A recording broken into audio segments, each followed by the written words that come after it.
Well, good morning. I'm Jim Check with Now Media. With me, Iain Burns, our managing editor out there in the nation's capital. I'm here in beautiful Kelowna, British Columbia. It's kind of dark out still. We're approaching the darkest day of the year. Yeah, well, lots to talk about though. Let's hit some of those headlines first of all. While Canadians struggle, it's bonus time for the federal government. Time to start worrying about CUSMA. Trump praises hockey. The numbers just don't add up to the Liberal touts. Meanwhile, in Canada, climate activists seem to have the mic. Canadians do want a pipeline. Come on, Joly. Tim Hortons uses the Fed for their HR department. Is Canada moving towards digital ID? The Canadian military, where is the truth? Department of Immigration only asks foreigners. Repeal DRIPA is the ask for the Conservatives in BC. Massive fraud being uncovered in the United States. And the EU attacks Elon Musk. And does the EU really want peace? And the BRICS are pushing unity. And just for themselves. It is an AI world. All that and a lot more. I mean, we do have a lot today. It's a really big show. Usually on the weekends, there's so much that piles up that we got to get through a lot. So with that said, let's get right at it. Ready to rumble? Why not? I'm ready to rumble. It's Christmas time, and if you work for the federal government, bonuses are not that hard to come by. Imagine that, eh? Year-end bonuses of federal executives are literally not tied to departmental performance, and that's from a Treasury Board report. It follows data showing departments typically reward 90 to 100% of managers regardless of failure. Why not, right? You get that at work, don't you? Well, Canadians struggle. The feds seem to stick their face in the bonus trough. At least, you know, somebody's doing well at Christmas, right? This is a structural problem. This is indicative of a structural problem in Canada, which is that the public sector is seen as more desirable, pays more, work fewer hours, more holidays, less stressful, all the rest of it. It's everything in one compared to the private sector. And yet, of course, the public sector, by its very nature, is parasitical on the private sector. It's unfair as well as unwise. And I don't really understand what it is they're going for here. I don't know if there is any kind of big boy strategy to this, or if this has just kind of happened by accident almost, and now they don't know what to do. But this is just yet another indication of this strange imbalance between the sectors in this country, and something that, you know, if you were serious about public policy, you'd be very worried about this. There was a time when working in the private sector was way better than working for the government. But I mean, they have to go in 3 days of 5. And we heard last year, Christmas, that the D&D department didn't even go in for 3 of the 5 days. I think 80+% of them didn't even show up for the 3 of 5 days. So it's really tough to especially as Canadians.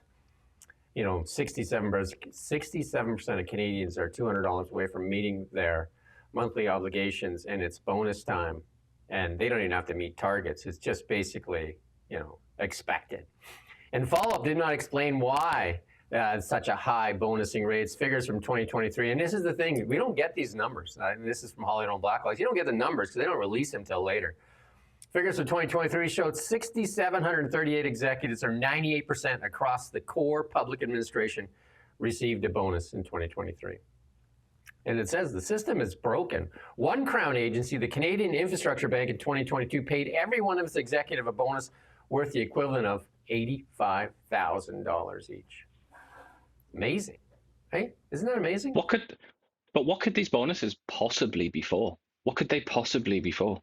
Has the Canadian government, or even any provincial government, have they been achieving things that I'm just not aware of? What could this possibly be for? Or is this just so that they can go, that's their beef allowance, just to make sure that they can go out and get their beef while everyone else has to stick to tofu? Haven't things gotten a lot better in the last 10 years? Haven't things just improved dramatically for the average Canadian? I don't know. Well, some of the people that are going to get the bonuses at Statistics Canada, they reveal every day new statistics that show that it's actually quite the opposite. A federal labor board, the Public Sector Labor Relations and Employment Board in 2019 ruled that withholding any pay increments for poor performance is not permissible. See? Bonus is expected. However, the board in 2024 dismissed a complaint by a manager that was making $177,000 a year at the CRA, who complained she was docked her $5,000 bonus because she didn't go to work.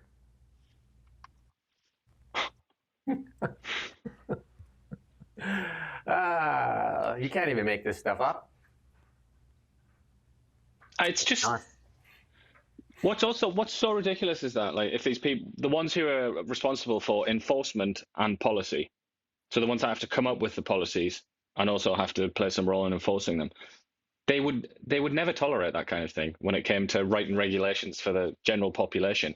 It's just for themselves and the nomenclatura, if you're familiar with that term in Soviet Russia, where it is always better for the people inside, the administrators. And that was, I mean, obviously that's an extreme example in the Soviet Union. That's what I was but say, the principle is the same. The Politburo, the people in there did really well while the people suffered. And that's kind of what's going on in Canada, right? The mass of the population is suffering, while the elites are screaming at you and telling you it's not so bad.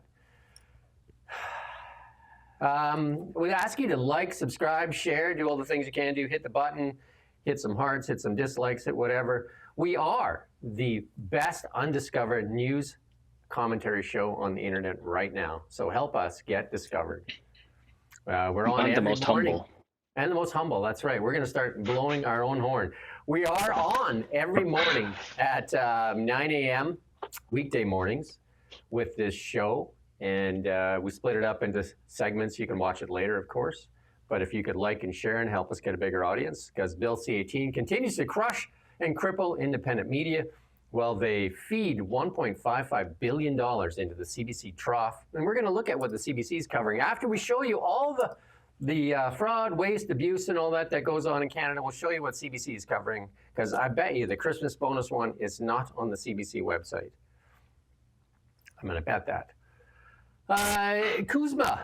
This is a CTV question period. They're talking about CUSMA and what they think is happening, because Trump is signaling that he's not really interested in renewing CUSMA. Let's listen in.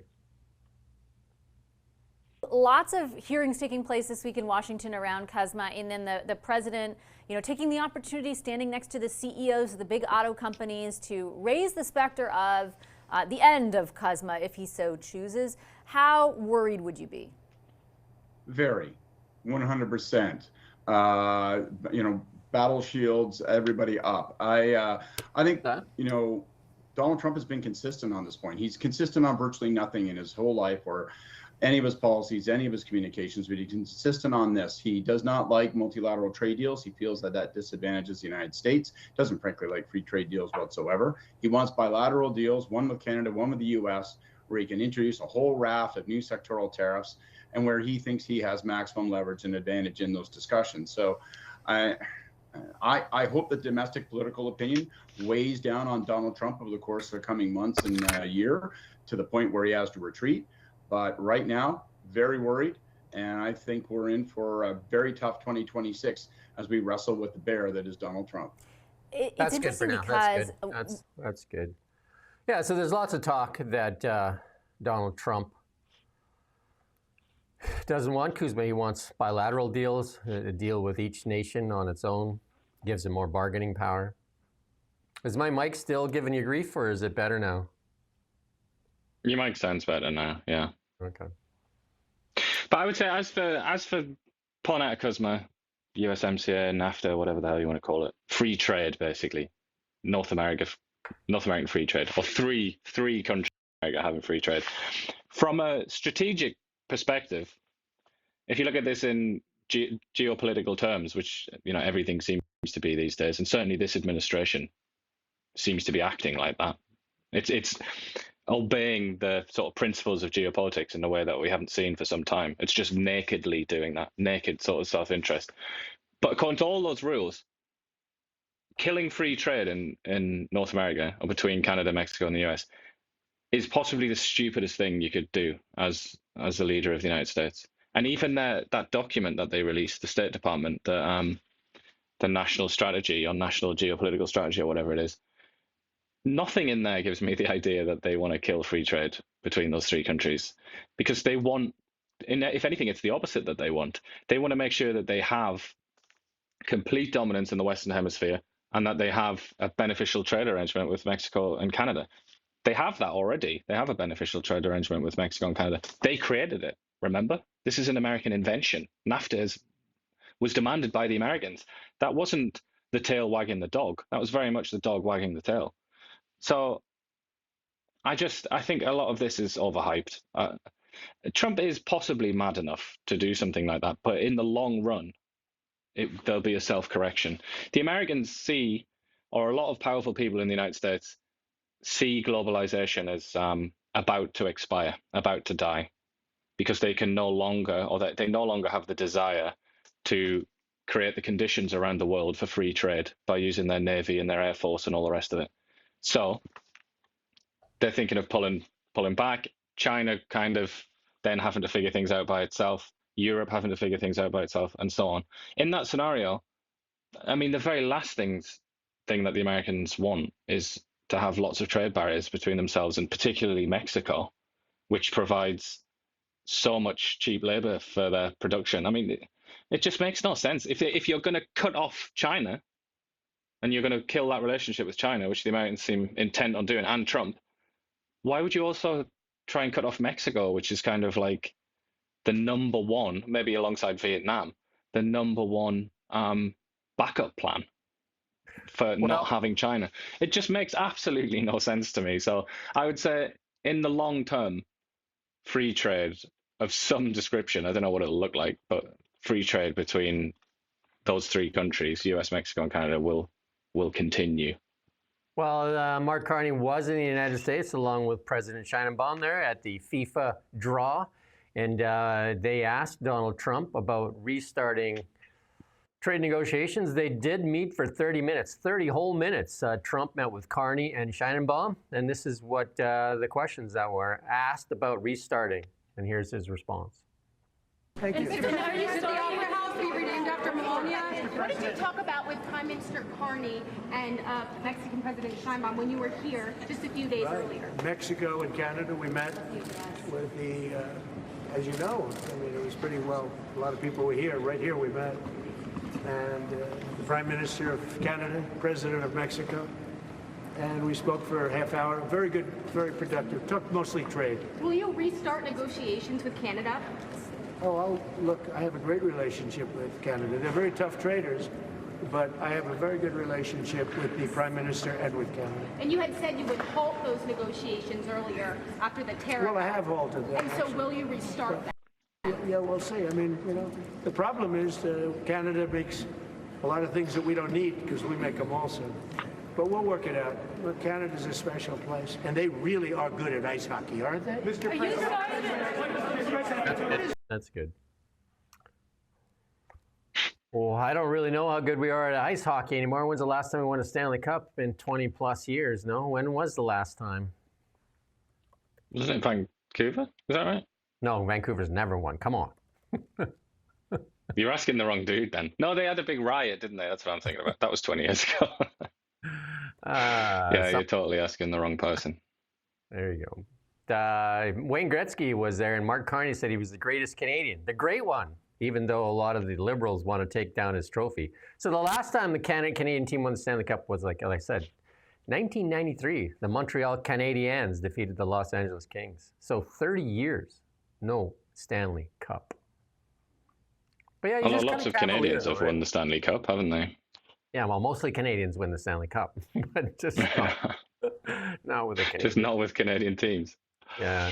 And here's a story from CTV. Experts urge Ottawa to seek new trading opportunities in the Western Hemisphere. They're saying it's time to start trading with Latin America. But just, you know, like the amount of trade with Latin America is so small compared to the United States. I mean, the market is just tiny, minuscule. So, I mean, it's just crumbs. Crumbs. And for so many reasons, though. I mean, it's a very strange thing to suggest. It would be nice, wouldn't it, to increase trade? But we can't even increase trade with Mexico. That's been like a long-standing issue. Canada-Mexico trade is like negligible. And that's something that they often talk about trying to fix, but never really happens, does it? But again, my favorite injunction to the audience: consult a map. And you can see South America. A lot of people ask the question, like, why isn't South America like super rich? It should be, based on its resources. One of the reasons is that it's just like insanely isolated. Just look at it. It's so far away from everything. It's so far away from, where the action is, like the East Pacific, Europe, and particularly sort of East and North America. They're just so far away. Like, it's quicker and makes more sense if you're in Canada to go to Britain or France than it does to go down to Argentina or something like that. But then on top of that, they're not really consumer economies, are they? They're not going to buy lots of stuff off us necessarily. They're not very rich. Yeah, exactly. And they also just have all the stuff that we might sell them anyway. Like, they've got loads of food, particularly Argentina. They've got a lot of oil and gas, and they've got what they might need. So that's not going to be our salvation. But certainly with the Americans with a control board insisting on this Western Hemisphere, the idea that we're all going to we're going to live in this new empire, this sort of vertical empire in the Western Hemisphere. If that is the case, then it might become necessary to trade with Latin America, because it might become impossible to trade with Europe and Asia. If the Atlantic and the Pacific become kind of no-go zones, US Navy doesn't patrol it for everybody anymore, and it's like a free-for-all, then yeah, the only safe place might be Latin America if we want to expand. The Liberals are touting those job numbers on Friday, saying, Canada added 54,000 jobs and the unemployment rate dropped by 6.5%. They failed to let you look under the hood there. And there's the other tout here from Dr. Hetty Fry, too, saying, look at this. And even Global News is more than happy to trot out just the headline number. But if you look under the hood, 63,000 part-time jobs added, 9,000 full-time jobs lost. Same story in October. So we're losing full-time jobs, adding part-time jobs. Not the sign of a healthy economy. Not the sign of a healthy economy. And then there's even on Bloomberg there, listen to this when they're saying these numbers don't even add up. Listen, we'll just listen in a bit of this clip here. Officially, anyway, added more than 53,000 jobs last month. It was the third consecutive month of surprisingly strong gains. And the unemployment rate slid to 6.5%, the lowest since the summer of 2024. We're joined by Travis O'Rourke. He's president at Hayes. Travis, great to see you. You are taking these numbers with a pinch of salt? Yeah, we're taking a few pinches on this one. I'm a little skeptical. I just can't make the math work. If you look, last month we had 70,000 jobs or so, and we dropped from 7% to 6.9%. Unemployment. And then this month we had 50,000 jobs, and we dropped from 6.9 to 6.5. The math doesn't work unless we've had huge changes to the population mix itself, and I haven't seen that. So a little peculiar in this data. Take some time to dig in. I'm wondering if there's a restatement of some kind in here. That's good. We'll leave it there. But the numbers seem odd, and what they don't talk about is that 1 in 5 Canadians now working part-time jobs, and that is not the sign of a healthy economy as well. So, and about 1 in 5 doing so reluctantly. They don't want to be in part-time work. They want full-time work. Getting part-time jobs, and a lot of these mass layoffs that we've seen haven't hit these numbers yet. They're going to come in December. Algoma Steel, and then Domtar here in British Columbia, and there's another mill in Alberta that just is curtailing production. We're going to reach out to some of these communities. Some of these, like, Domtar, that's 350 employees in Domtar in a small community in British Columbia. That's the devastation for the whole community. We're going to see if we can talk to somebody there. I mean, that is the lifeblood of those communities. And the same thing goes for Algoma Steel. Those are like 1,000 good paying jobs. And this has been driven by their green revolution as well, not by Trump. So, like I said, a lot of these numbers don't make a lot of sense. So, that massive drop in the unemployment rate when, like if you look the month before, they added 70,000, there was only a 1 point drop. Then all of a sudden you had 54,000 jobs and you get a 4 point drop. Just the math. I mean, if you just do basic math, the equation seems to be odd, right? And also not, it's just a little bit too unsophisticated, isn't it? Just to refer to jobs lost, jobs gained. Like, not all jobs are born equal. So you might lose a job at a steel factory earning like $150,000 a year or something, and then get a job at, I don't know, Home Depot or something like that. It's just not the same. Dollar store, even though the that looks dollar like store. one job lost, one job gained. It's not. It's really not that simple, and it's a little bit sort of frivolous, isn't it? The way that they focus on just the number. Yeah, the full-time jobs tend to be higher paying, come with benefits, all that kind of stuff. Part-time jobs tend to come with, the entry-level jobs tend to be low paying and tend to have no benefits and everything else that's attached to full-time jobs. But again, we've talked about this many times, a tale of two nations. And let's going to play this little clip here from, I know this is one of your favorite guys, Howard Lutnick. Then we go to Japan and Korea. They offer us $750 billion in cash to build in America at the president's direction. And we're going to start, as an example, nuclear, right? We need to have a nuclear arsenal in America of power, the generation of power. So we're going to build hundreds of billions of dollars, financed by the Japanese and the Koreans, meaning they give us the money, we build it here, and we split the cash flow 50-50. We're going to build ships, $150 billion worth of ships in America. That changes the way things work, right? Well, we know that Brookfield's building 8 nuclear reactors in the United States. Brookfield and Cameco have signed a deal to build 8 nuclear reactors in the United States. How many are they building in Canada?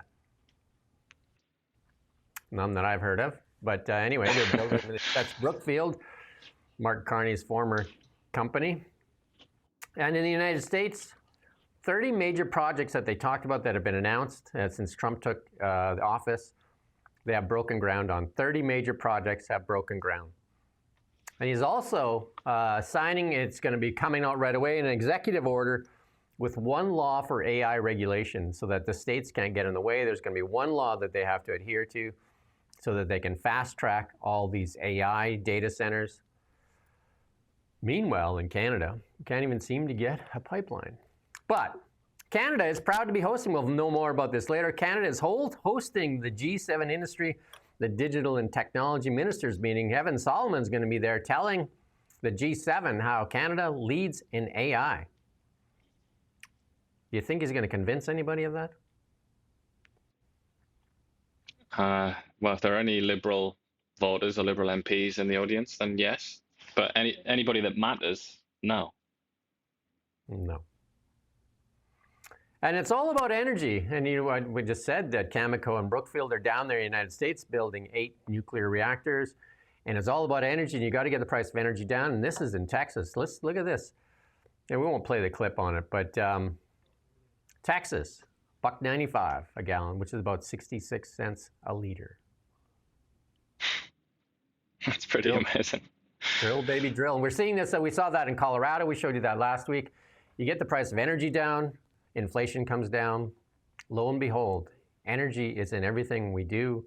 It's all about energy. You're watching the show because of energy. It takes power.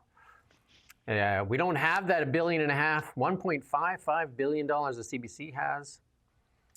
But what we do have is the will and the might to have the best undiscovered news commentary show on the internet in Canada. And here's another group you keep hearing about in the media. They call it the Coastal First Nations. Turns out it's not even a band. They neither hold rights or a title. They're not-for-profit based in downtown Vancouver, started with money from American foundations opposed to resource development. Yet they get the microphone in Canada. Sounds pretty good, doesn't it? Yeah, they changed their name as well. It didn't used to be that. I can't remember what it used to be, but it was something like, it was a lot more obvious who they were. It was something like, it was like clearly a campaign group before they changed their name. But it's quite clever, isn't it? That's really good marketing, whoever their PR person is. They've done a good job there, because they do make it seem like, and it's also their lead spokeswoman is the chief of the of one of the nations. So it almost seems like, oh, okay, right. So there's a chief there. Like, what used to be legit. called, yeah. So it used to be called the Great Bear Initiative Society, and the former name was the Turning Point Initiative. Yeah, I mean, this kind of sketchiness has been going on in Canadian politics, well, all kinds of politics, for a very long time. The difference is we've got one guy here, on this occasion, Brian Lilley, who's considered to be like fringe by a lot of the sort of mainstream media outlets in Canada and the mainstream players in the media. He's considered to be like, oh, that like right-wing partisan. Occasion, he is the only person that's pointed this out. The difference is when this kind of thing happens in Britain or the United States, it's pointed out immediately by the press because they know that that's their responsibility. Their responsibility is to try and see what groups like this, interest groups, special interest groups, you're supposed to like look at them, investigate them, see what it is they're trying to push on you. But in the case of the Coastal First Nations group and many others like it before, there is no interest from Canadian press, CBC, to them. They're not interested in doing their jobs because they agree with them personally. The reporters and editors involved personally agree with these people, so they're not going to do their due diligence. Well, here's the great bear right here, Elizabeth May. And let's just listen in on a small clip of her. She's getting the microphone, all the climate activists getting the microphone here as Canada looks for a pipeline. Include then kind of jumping off that point and bridging where we started, which is the fact that you cast that very integral vote to support the budget and keep the government in power. You said never say never. Does that mean that you have not ruled out supporting them on other matters of confidence, or will you take a hard line on this? We're going to have to change. They have to change their policies. Right now, we've got a prime minister who got to office largely with progressive voters thinking this is I had so many members of the Green Party email and say we're ending our Green Party membership long enough to vote for Mark Carney in the Liberal leadership because he's a climate guy. A lot of people believe that this was a prime minister who would act on climate. So I may have voted for the budget because I thought he would. A lot of Canadians voted Liberal because they thought he would. So there's disillusioned voters out there, a lot of them. There's disillusioned Liberal MPs who are wondering whether Will Graves, the MP for Victoria, who said he very worried about lifting the tanker ban, and Patrick Weiler, West Vancouver Sunshine Coast, Nathaniel Erskine-Smith, people saying this is not. She just goes on and on and on. And, Elizabeth May, who can believe what she has to say anyway? And what idea is she trying to put into the minds of people watching that? She's trying to put it into their mind that Mark Carney is the Prime Minister because people in the Green Party supported him and because people who care about progressive environmental ideology supported him. She's trying to give you that impression. Every single piece of actual evidence that we possess in the form of surveys and just logic as well, if you just think about it, shows that most Canadians, and that includes people that voted for Mark Carney, wanted natural resources projects to be built and was of people like Elizabeth May and Stephen Guilbeault who do nothing but block those projects. Yeah. So what she's saying is not for the first time the opposite of what is true.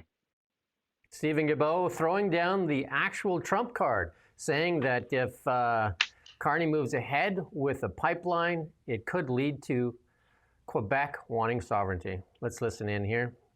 There is clearly a sentiment by some Albertans that they don't see themselves in the Federation.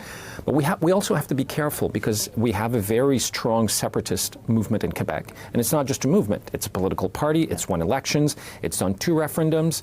The PQ's been leading for the last 30 months in the polls in Quebec, and they have said that they will hold a 3rd referendum. And there is a feeling right now that by abandoning our climate goals, we are fueling the separatist movement, which is using this, and we can see it in the House of Commons this week with many questions from the Bloc Québécois, but also comments here in Quebec. We are fueling the Quebec separatist movement. So I don't think, as a federation, we gain by trying to appease using a solution that failed before. We're trying to appease separatist movement in part of the country by fueling them in another part of the country. That's good. So Fred, good. That's good. So there you go. He's throwing out the big threat there, saying if they do a pipeline to the West Coast. Do you know what I mean? Like, again, you talked about that last week. It's not even to Quebec. It's to the West Coast. We talked about this ages ago, didn't we? About Mark Carney's dilemma of how it was exactly what Guilbeault's just figured out now. It's almost like one or the other. It's Quebec or Alberta. Like choose your side. And I think that's going to become increasingly clear next year and the year after that.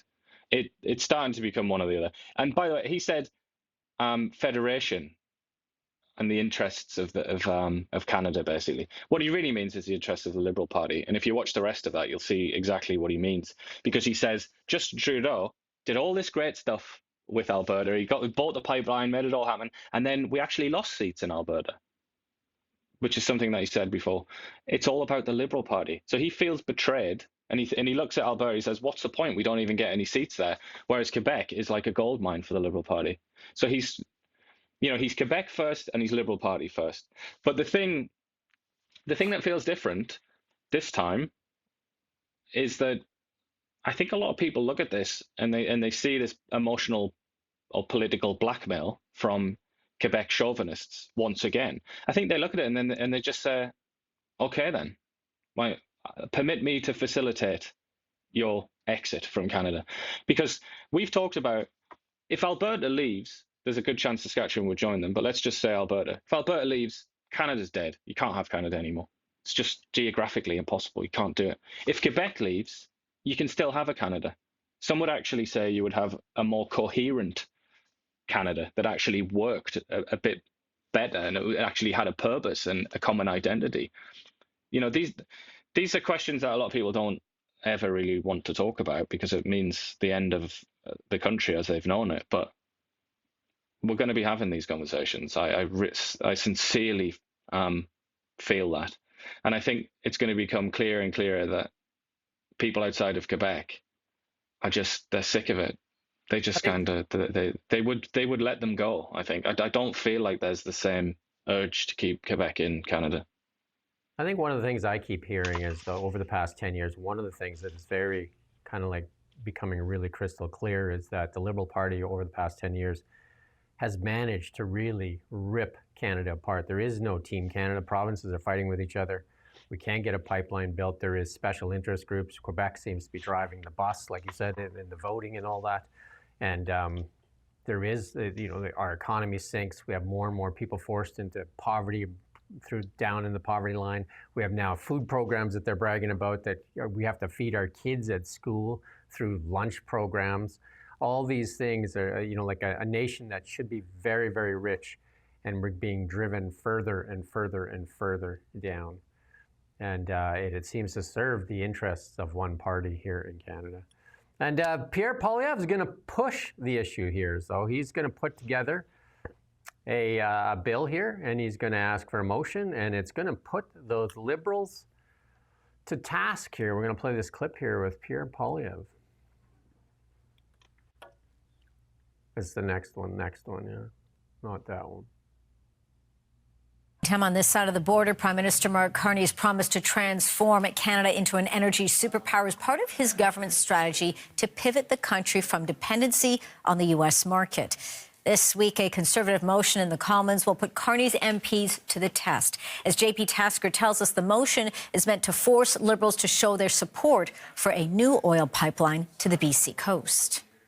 Conservative leader Pierre Poilievre is turning up the pressure on Liberal MPs. I'm forcing the Liberals to put up or shut up. Poilievre is planning to introduce a motion Tuesday that will force MPs to vote on whether they support building a new oil pipeline to the Pacific, part of an agreement already reached by the Prime Minister and Alberta's Premier. He's blown 8 months saying one thing to his Keep It in the Ground caucus and the opposite to Albertans. It's time for Mark Carney to stop speaking out of both sides of his mouth. While the vote is non-binding, it could have political ramifications. In an interview with CBC News, Poilievre said the results will reveal whether Mark Carney is willing to demand all of his members fall in line. We need to now go from announcements and signing pieces of paper to putting shovels in the ground and building something. A spokesperson for the government House leader said the Liberal Party has nothing to say on how its members will vote on this motion. Some MPs say they are uncomfortable with what's been negotiated. But make no mistake, this agreement is a big setback.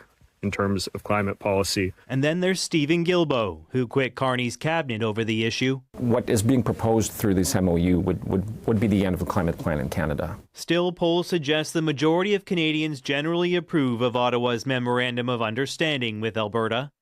Even in places where in the past you would have found a lot of resistance, like in Quebec, like in British Columbia, in both of those two provinces, there are more people who think this pipeline to the West Coast is a good idea than a bad idea. This pollster says right now, jobs and growth are top of mind for most voters, not the environment. No matter where you are in this country, the economic uncertainty is very much defining how you're looking at everything. The Conservative motion covers part of the...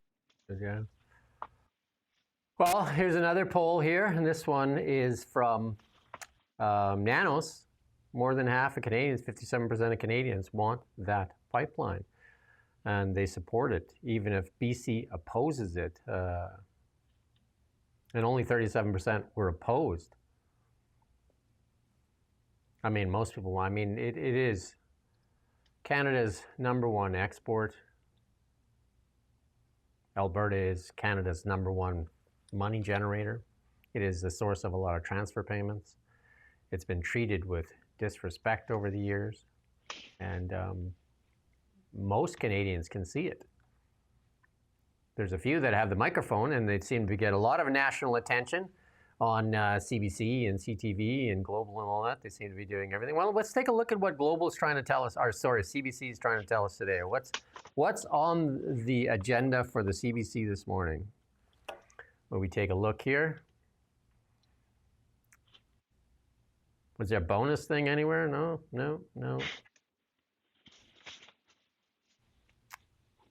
State of emergency in part of Nunavut. Yeah.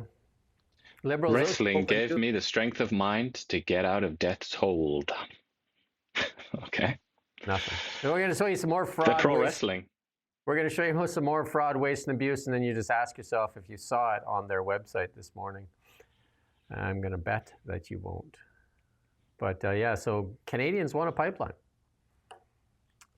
And is it any surprise, you know, another way to look at that is Canadians don't like poverty. Can you believe that? Yeah. How weird is that? What a revelation that is. I'm sure the political class in all, what? Like, Canadians don't want to be poor? Like, I don't understand this. Help me figure this out, pollsters. Go and ask these peasants what it is they're actually thinking. And that's the reality of it. They've realized that after a decade of the Trudeau government, they've realized finally that they're getting poorer. They've seen the statistics, the charts. They've just experienced it. They've watched their dollar decline in value. They can't buy certain meats anymore. Canadians have realized that it is possible to impoverish a country as rich as Canada. You can achieve that. It's quite difficult, but you can do it if you have the perfect set of policies. And so they've turned their back on that. People like Stephen Guilbeault, obviously, they are last decade's men. They're done. They're fringe voices at this point. But the Liberals have told us there is no business case for LNG. In the meantime, though, the Americans signed the deals that we turned away, Japanese, Germany, South Korea, and now Spain. It says, we'd like to buy some LNG. Canadian LNG might have another customer. And it is Spain, the country's economic and trade minister, Carlos Cupero, told CTV that Madrid could be interested in importing fuel on behalf of the rest of Europe as the continent continues to work out its energy future following the Russian invasion of Ukraine. No business case, according to the Liberals. No pipelines. This was an interview by Vasi Kapelos, and she didn't bring it up. I mean, I can kind of understand why she didn't, but she didn't bring it up that if you want to get to Spain, if you want to send LNG to Spain, you're probably going to have to go out of the St. Lawrence, aren't you? You're going to have to go from Eastern Canada, which means Quebec, which means don't even think about it. No. Don't even start, because it's never going to happen. It's a long way around, even for the West. The ruling class in Quebec says no. It's not going to happen. No. So, I mean, it's a disaster and it's a tragedy, but we've been here many times. And when Justin Trudeau said there's no economic case or no business case, what he meant really is there's no political case. There's no political case for the Liberal Party. But even if the Tories are in charge, I mean, the Quebec is just way too stubborn on this. They're not going to say yes. So I don't know. Unless you want to actually test it out, unless you want to start making demands of Quebec and say, if you want to stay a part of Canada, you have to say yes to this. Unless you want to flip the script, as they say. But who's got the cojones to do something like that in the Canadian political scene? Nobody. Nobody's even a fraction has even a fraction of the boldness required for that. So this isn't going to happen. But it is a tragedy, though, because Spain in particular, they've got so many processing plants. Like, you know, they've built, I think they have the most in Europe, to receive the LNG and then, you know, actually turn it into usable gas. So this is a cracking offer, but as usual, because of Quebec, Canada says no. So we heard Lutnick in the beginning of the show here talking about how the Americans are just going all in on energy, whatever energy they can find. We saw that last week when we showed you what China's doing, any type of energy. And I told you that 30 projects have already got shovels in the ground. EB says there's lots of shovel-ready projects in BC. I don't know about any shovels in the ground. In the United States, 30 major projects have shovels at the ground. And then here's our industry minister. Let's listen into what she says. No, you're way far ahead there. I don't know where you're going there. I'm going to try and find it's Melanie Joly you're looking for there. Again, if we had just the one before that, if we had, you know, the $1.5 billion, $1.55 billion. This is a couple of clips of Joly answering questions. And tell me if it strikes confidence in your heart or your mind when you listen to her. When was it that you read the contract? Well, when the issue... was it last week? Was it 2 years ago? What? 2 years Obviously, ago, it wasn't 2 years ago because you weren't there, but when did you read it? So when the issue of Stellantis became really important, which was around October 15... So you read it? Of course I read that contract because we got a 24 hours heads up from the global CEO saying that they were moving the Brampton Jeep model, well, the Jeep Compass model, to the U.S. And we thought that that was completely unacceptable. So we got to it, and we found very quickly how to make sure that Stellantis was on the hook. The testimony last week was that during the contract negotiations, no single person had a view on that contract cover to cover. Does that concern you? To be frank, it doesn't. Well, that was the... No, but like, you can't negotiate a contract without reading it. That doesn't make sense. Like, just listen to what you're saying. I don't know. The deputy minister said that the individuals involved would not have had full view of the contract. That was the testimony. That was the testimony. We watched it. Did you see but her unrepentant, eyes? As always.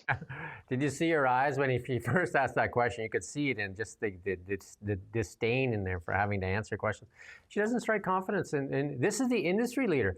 24 hours notice. They've been telling the CEOs of the auto manufacturers, Canada, have been telling the Liberal government for a year, drop the EV mandate, drop the EV mandate. When Chrystia Freeland was transport minister, drop the EV mandate. No, still haven't dropped the EV mandate. Paused it though. Paused it. And even pausing it like is a upset cloud hanging over your head, right? Left it as a cloud hanging over their heads. And then you go to the United States. We played the clips last week. All the auto manufacturers were in the White House there in the Oval Office. Stellantis, Ford, GM, they're all in there, and they're dropping the CAFE standards, and they're dropping all the EV mandates. And they're saying this is going to be a boon for the auto manufacturers and all bringing back production and building new plants in the United States. Where do you think they're going to build plants? The traditional automakers can't make a profitable EV.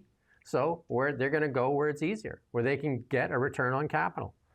And still, the Liberals are pushing an EV mandate. And they also push against Elon Musk, the only person in the world that builds a profitable EV. Doesn't make any sense at all. But you also, again, just to go back to what I was saying earlier about the Bell province, the beautiful province. Why is it that the EV mandate hasn't been fully killed? Because people like Stephen Guilbeault, they're already furious that it's been paused. This is the fundamental contradiction at the heart of, you could almost say Canada, but certainly the Liberal Party. They're trying to govern with two hands tied behind their back. Like, how do you govern in those circumstances when you're trying to appease a province that is so different from the rest of the country that it really might as well be another country? How do you do that? How do you appease them but still govern the whole country? It's, you know, they seem to think that they know how to do that. I'm not convinced that they do. And what you've just said there about the EV mandate is just yet another example. Even the fact that we're talking about Melanie Joly again, Melanie Joly struggling very much just to do her job. Why is she in that job? Because she's from Quebec. It all seems to go back to Quebec. It's the theory of everything. And also federal workers, that is a big part of their voter base there. And, you know, Carney said that they're going to, you know, they need to get some cuts there and they need to get $60 billion in savings. But the Treasury Board president, Shafqat Ali, yesterday said he could not publicly detail federal job cuts to spare employee feelings. They didn't want to hurt anybody's feelings. We're dealing with a public service employees' livelihoods, and we thank them for their service, and I think it would be unreasonable, unfair to have information given to someone else prior to communicating. I mean, that makes sense.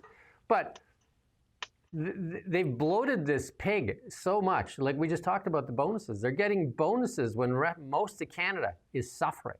They're getting bonuses, and they're entitled to these bonuses. It's not even like they have to hit some type of target. Is it better in Canada? And Mark Carney created 3 new offices and put 3 new people in head of them, and all at $600,000 plus salaries.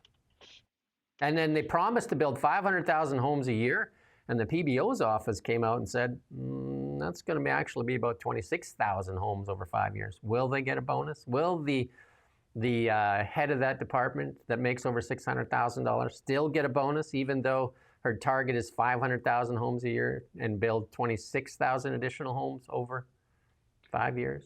Can you imagine how much that would hurt their feelings if they didn't get a bonus? So just show a little bit of humanity, Jim, for God's sake. How about hurting the feelings of the Canadian taxpayer that has to go to work in a part-time job, give the money to give his tax dollars to the government, who then squanders them? What about their feelings? And it's even like, if you read down in this Blacklock's article, where the Tory MP says, you're asking parliamentarians to vote on these estimates while denying parliamentarians the information they are entitled to. When have we heard that before? So it's like, again, as usual, it's the accusation that the Liberal Party, the Liberal government, is not really a very good friend to democracy. I mean, how many times now have we had to discuss those accusations? And they're holding it back from the PBO. That's like the top auditor for Canada. They're holding it back. Will you commit by Friday afternoon to comply with a lawful request for information by the PBO, the Parliamentary Budget Officer? And that's asked by MP Keller. Let's not play politics with the lives of service employees, replied Ali. You know what I mean? You know, it's the law. It's the law. The PBO wants the information. And how is that? It just shows that the earlier excuse was clearly a non sequitur, because he's saying it's not fair to communicate that before we've told the public sector, the individuals. The PBO, what do you think he's going to do? Like, do you think he's going to publish it on his blog, telling people that they're going to be fired before they're even told? Like, obviously not. The PBO, it's like an institution. It's the apparatus of government. So, I mean, not for the first time. Here's there's a non sequitur. Here's the lightning rod. It said lower wages than the U.S. The average wage in the U.S. is higher than Canada now. Sadly, that is true, lightning rod. Not only is it higher than Canada, it's way higher. It's like 50% higher or something. It's like, don't if you haven't seen the statistics, don't look at them. It'll make your nose bleed. It'll make your eyeballs bleed. Yeah. So, like, I mean, again, if you're using stats from 1970, good on you, but that's not true anymore. Lower wages in the States. They have some lower minimum wages, yes, in some of the states, but that's not the stat. The average wage in the United States is way, way, way higher than Canada. Yep. I mean, it's a bit more complicated. Like, there are other things if you want to keep talking about the subject. Like, obviously, they also have to pay for their like health insurance subscription and all that. Like, there are extra costs in the US, but overall, they come out of the bargain much better off than we do. I mean, it's just a fact. It's an economic fact. You can cherry pick a stat and say, oh, look, they have a lower minimum wage in there. But I mean, it's ridiculous. Anyway, and here's conservative Costas Menegaskis, well, asking the immigration if Tim Hortons is running their HR department out of her department. Let's listen in here. Is as what if you can share with us what the historic high of non-permanent residents in the country is as a percentage of population? 7.6%. Yes. Well, it was actually 7.4% as of Stats Canada's report on October the 1st, 2024. Do you know what it was as of just this past summer? The number that we have here for the third quarter of 2025, 7.26. Okay. Now, it was just 2.5%, Minister, for 4 years ago. Sorry? It was just, in 2022, it was 2.5%. Today, you're looking at 7.1%. So you must be, you're using different stats. There's no, I'm talking like this is the huge number of people that your government has led into the country. There's no amount of spin that will hide the volume of people that were led here. We warned the Liberals, for example, to abolish the TFW program, which you have chosen not to do so. It appears to Canadians that the IRCC, your department, has become the Human Resources Department for Tim Hortons. We have kids, we have children in Canada, kids, okay, who can't find jobs. Youth unemployment in Canada, 18, 19, 20, 21-year-olds in the Greater Toronto Area is hovering around 20%. And they're trying to find jobs, and you have temporary foreign workers and international students who really should not be working and taking their jobs, their jobs. So from January to September 2025, we have 150,220 fewer students that have arrived, and 158,660 fewer workers that have arrived than last year. So the numbers is going down. Asylum numbers are going down. I think that's probably what hurts, is the fact that from 1.5 million, they're down. Do you know what I mean? It's like, just like, this is astronomical number. If you look at the chart that shows you the immigration upswing, like to 1.5 million in a year, and then they drop it off by a little bit and say, see, it's going down. Amazing. Yeah, and it's like, depends on the window as well that you look at. So if you don't expand it too much and see what it used to be like. You want to send a message to Tim Hortons, not employing our own youth? Stop lining up. Stop lining up there. Go somewhere else. Or make it at home and save money. McDonald's has great coffee. McCafe. Cheaper too. That's an American company, Jim. No. Tim Hortons is not a Canadian company either. I think it's partly American, isn't it? Yeah, Brazilian as well.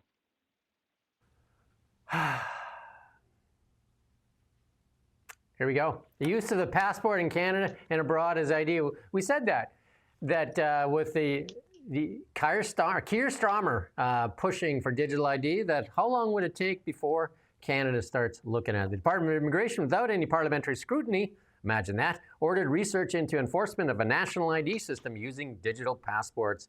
And that's from access to information documents that Holly Doan at Blacklocks has obtained. MPs have repeatedly rejected a national identity scheme as costly and dangerous. One of the things that came up in the discussions with Canadian Digital Services is the assumption the passport will be used within Canada as an identity document.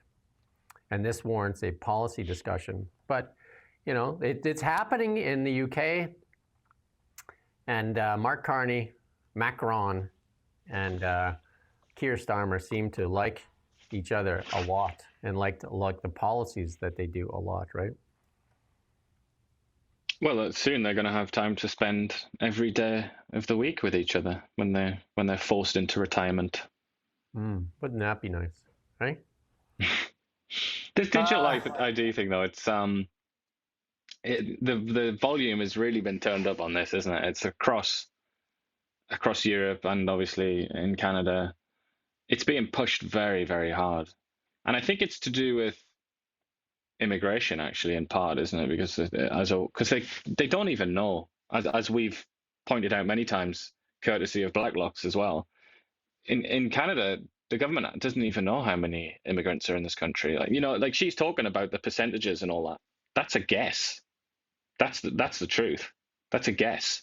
Nobody knows how many are in here. Nobody knows how many people are in Britain either, which is like a fraction of the size of Canada. Nobody knows. It's a mystery. It's a guess. Like the best you can do is guess. So the digital ID is, for them, one facet of it anyway, is so that they can actually finally start to have an idea of how many people are in their countries. Hey, here's some conflicting stories. There's other stories out there, and we've done a few with Holly Down and Blacklocks, and we've seen a few ourselves. The Canadian military underfunded. I think they got a raise, a 20% raise for the entry-level soldiers, the privates, which is like a 20% raise on where they're making $20 an hour, like under $40,000 a year. So that's $2 an hour they got. So what do they get? The $42,000 a year? Yeah, something like that. It's or not, the average. Not what you'd expect for people of that level of importance. Or the average wage of a bureaucrat in the federal government is $136,000. Which would you rather join? Which one makes more sense? And well, we also... Mark Carney and the Liberals keep telling me how great it is to be a soldier and how proud you should be. So I'll just do what they say, I guess. Let's go to the trenches, boys. And then the auditor said she looked at 14 of their living habitations, and 7 of them failed. Unsafe drinking water, toilets that don't work, and deteriorating walls. Underfunded, under-equipped, undermanned. They couldn't even get immigrants to join the Canadian military. And definitely our equipment is as old as dirt. And but CTV carrying the water for them, though. Here we go, CTV. More Canadians signing up to serve the military. Look at that headline. But if you dig into this story, they had 200 people sign up. Imagine that, hey?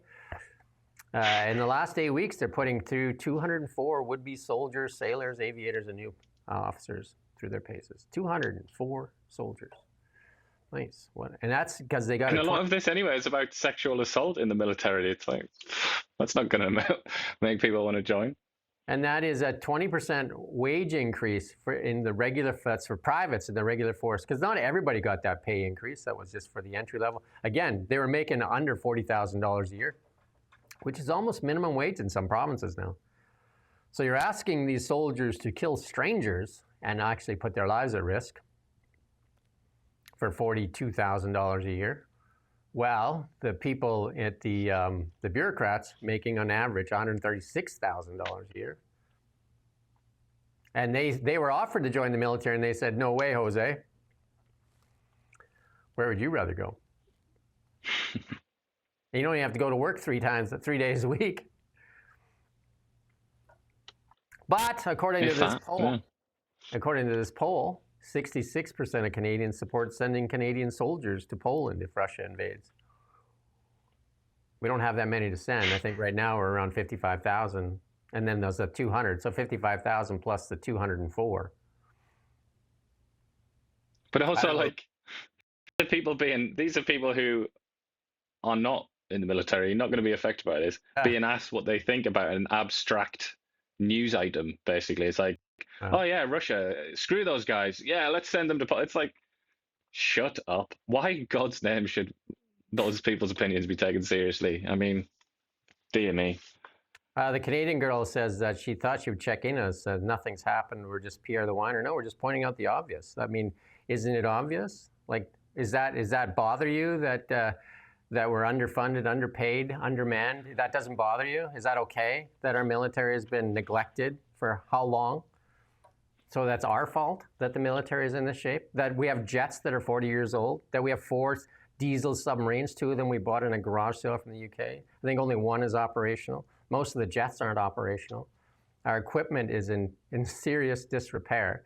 And they said they were going to take it away so they could lower maintenance costs. I said, don't take it away because we won't have anything to use. And that's our fault?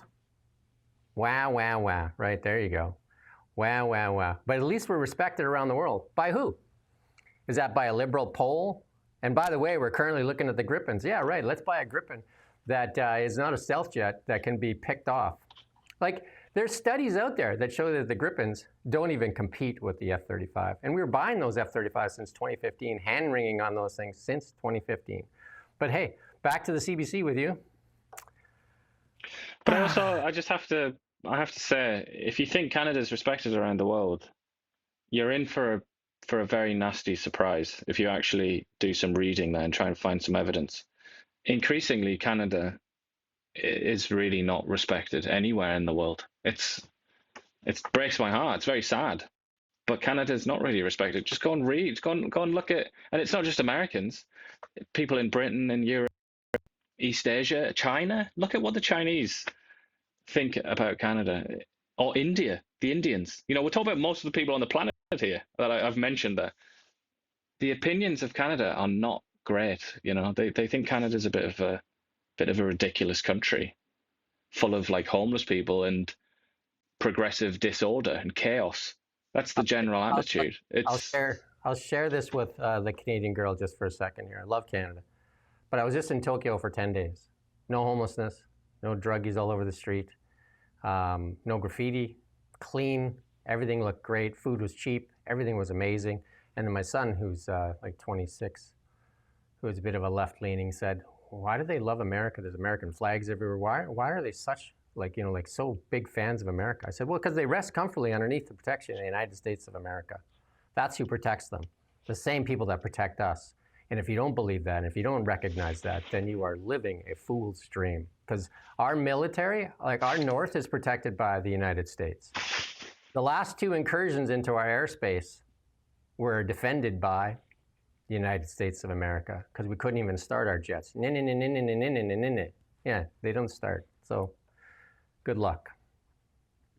But also, ultimately, as we were talking earlier, all of our economic strategy, our new economic strategy under our new Prime Minister, Mark Carney, it's based on selling things to the European Union and selling things to East Asian countries. So that's across the Atlantic Ocean, across the Pacific Ocean. Who do you think it is, ultimately, that stops those ships, those cargo ships that go across the oceans from being commandeered or sunk? Who guarantees their safety? It's the United States Navy. And that, in many ways, that's an even bigger deal. And we haven't heard any conversations about that from Mark Carney. He's never been asked anything like, no minister's ever been asked questions like that by our press, our incurious press. But the Americans, and very important ones, people in power, are talking about that explicitly in the open. They're talking about whether or not they want to guarantee world trade anymore using the United States Navy. That's kind of a big deal, don't you think? How are we gonna follow through with this economic of selling things to Korea and Denmark and whatnot if we can't even guarantee the safety of our ships that go over the oceans? Canada is like the entitled bratty kid that has a good relationship with the United States, and we're just so entitled that we don't recognize who really protects us all the time. We need to work out a deal and stop being entitled and compete. We need to compete in this homelessness and all that stuff. It's a matter of choices. We've made those choices. Go to Japan. Go to Japan. Like, go just take a look around. They tell us, our politicians tell us, that it's like this all over the world. No, it's not. No, it is not. Anyway, moving on, because we got lots to get through still. Carney says that Canada become a global leader in defense manufacturing. We're taking action to help companies scale up. Like building our own jets or our BC ferries. Are we building ferries yet? Nope. Nope, we're not. He still hasn't answered that question. Our media has not asked that question. They won't answer it to us either. We were going to ask that question. We were only allowed one question when we see Mark Carney. We were going to ask, why did we send our tax dollars to China to build BC ferries? And here's another one from Holiday Home Blacklocks. You know, we got. Sorry, just to interrupt a second.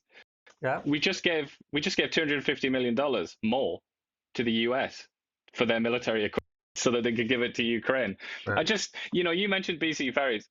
There are so many examples where we're chucking money in every direction other than towards Canadians.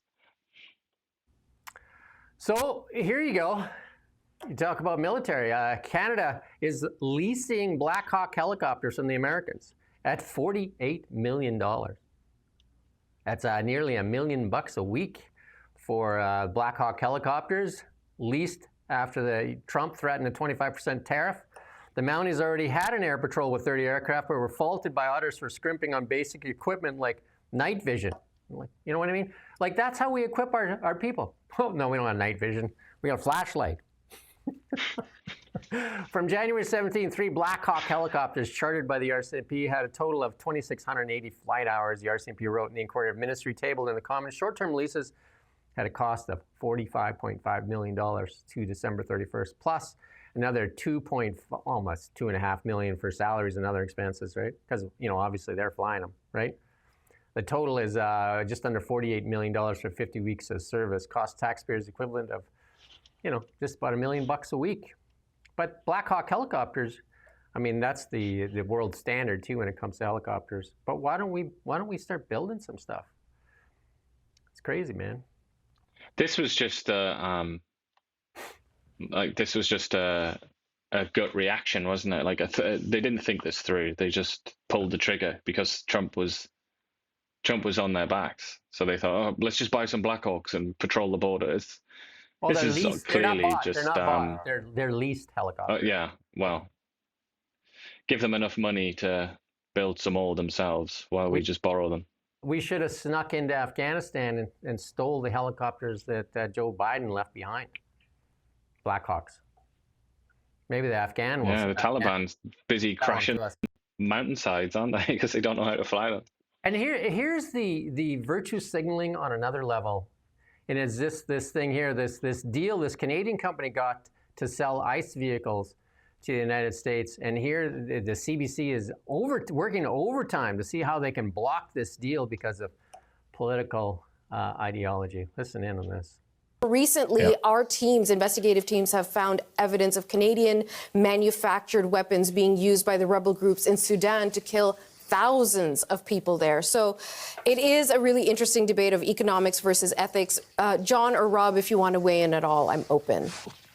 I would simply add this. Well, first of all, if you're gonna make the stuff and sell the stuff, then you just can't sell it to nice countries. You sell it to where the market is. And secondly, if you thought we were in trouble with the United States with over tariffs and annexationist threats and the like with the Trump administration, and we then refused to sell military equipment into the United States because we had decided the United States was a major human rights abuser, you would have seen nothing like what we would get from the United States as a result of that decision. It would be something close to an economic and military standoff with the United States if we were to do such a thing. It would be intolerable. Rob, quick final word to you.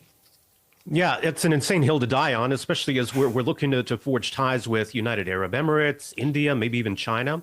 And we're going to go to the mat on this issue. As John says, that would implode the relationship with the U.S. government. With the Trump administration would do absolutely nothing to change policy when it comes to ICE and immigration policy. Look, if Canada's got some concerns, there's maybe a way to address that could perhaps be productive, but this just seems crazy to me. All right. You guys are the bosses. John, Rob. What is Canada doing even weighing in on this issue? A Canadian company I was about to say got that. a contract to sell vehicles to an American company, ICE. Who cares? We're, like you said, we're working with tons of other countries. And here it is. You say you want jobs for Canada, and now you're going to the mat because you want to debate their policy on immigration. Our policy on immigration is an absolutely abysmal SHI show. Like, it's just nuts. We're going to tell them what is better. Where do we even think? Like, this is what I mean. This is the CBC for you, pushing stuff, red meat to their audience there so that they can just get mad in America. TDS stuff. You go on their website all the time. It's all TDS stuff, how they're worse than us and how we're better. We're better, all right. Check our economy out. Check it out. The leading indicators in the United States are absolutely amazing. The leading indicators, our leading indicators, and the leading indicator really is capital inflow, capital investment. Not good in Canada. That's what Carney told us, didn't he? FDI, foreign direct investment, is all important. Those are his words. It absolutely is the number one indicator. That's the leading indicator. That's the leading indicator. Trump says $20 trillion right now, his claims in the United States in 8 months. We're seeing a leakage of capital. You tell me which companies are going to invest capital in British Columbia right now with all the issues going on in British Columbia. Just tell me them. Name them. Let's have them. Put them in the comments. Throw them in there. Let's Tim have Hortons, maybe. Tim Hortons. Oh, there you go. I would say though, just on this ICE thing, I mean, your reaction there was, why the Canadians even mentioning this kind of thing? It's just the progressive left activists, isn't it? It's just the CBC, the Toronto Star, and the Canadian Press. Those are the only that have mentioned this, and they're banging the drum for this. But what's very interesting, I think, is the extent to which they've just been completely ignored and dismissed and just disregarded as fools. Like that's an interesting development, isn't it? Because in the past, I don't think it would have been like that. I think this would have been much more of a scandal. But I think now it's just like, shut up. Like, the world has changed. We don't have time to indulge your ridiculous ideology. Like, this is not the time. And it's the same with the progressive interpretation of environmentalism as well. Hence, Stephen Guilbeault's now on the sidelines as a mere MP. I just think that it's got, like, the rubber has hit the road, as they say, and there's just no time to indulge these people anymore. So it's just like, shut up. Next problem. And that, for people out there who want to be optimistic about something, that's quite good, isn't it? Part of the big issue in Canada is the CBC, and it is one of the biggest issues. They push liberal talking points. They are not looking out the interests of Canada. Look, why are they covering this issue? It doesn't make any sense. Why aren't they covering some of the stuff that we're turning up here? Here's another one. The Department of Immigration acknowledges it let a million foreign students into the workforce without ever studying the impact it would have on Canadian students. Well, I asked them. A single questionnaire was sent only to foreigners, even as the unemployment rate for Canadian students climbed to 16%. Think that's biased? Do you think that's... A survey was sent to international students who would have been authorized to work unlimited hours. The department wrote an inquiry ministry tabled in the Commons. The purpose was to understand the impact of the public policy. But don't ask Canadian students. Why? Again, is this on the CBC website? No. And this is and we're bad for highlighting this. We're only going to get better if we look at what's wrong, right? The 2023 questionnaire was the only federal research on the subject. Foreign students in Canada at the time numbered over 1 million. The survey found 81% were in the Canadian workforce. Of those, 38% work more than 30 hours per week off campus. And we have some of the highest unemployment for our youth. Tim Hortons doing well, though, right?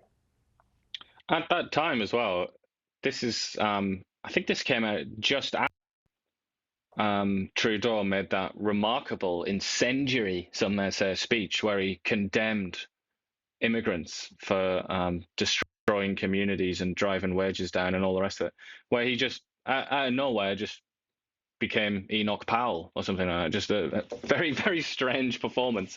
And I remember that forever, I think, because he never really went back on that. Such a strange moment. But he talked about this, and so did Mark Miller, the immigration minister at the time.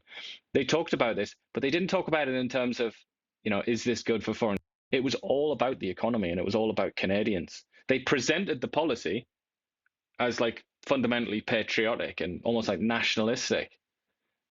Actually comes to doing anything about it. They only ask the foreign students. And that's all they do as well, as this article explains. There was no other research. Have you ever remarkable as usual. Have you ever taken a Liberal, because I'm signed up to their mailings, have you ever taken one of their polls where they ask you a question or whatever, or sign a letter for Justin Trudeau or something, or they ask you a questionnaire? The questionnaires go like this: what are the top issues for you? Number 1, is it climate change? Number 2, is it climate change? Number 3, is it climate change? Gender equality. Gender equality, yes. Yeah, those are the things. They don't ask you any real issues. They just ask you then prioritize these issues that have nothing to do with the real issues that are on the table. And this is, I think, the last one we have from Holydown and Blacklocks today. The founder of the Palestinian activist group in Canada is in federal policing, according to the Access to Information Records. You know what you can get through Access to Information Records? They don't want to give it out to you, and they give it out late. We've asked for it before as many times, and they told us we're asking for the meta records right now, and they said we can have them in 2026. Imagine that, eh?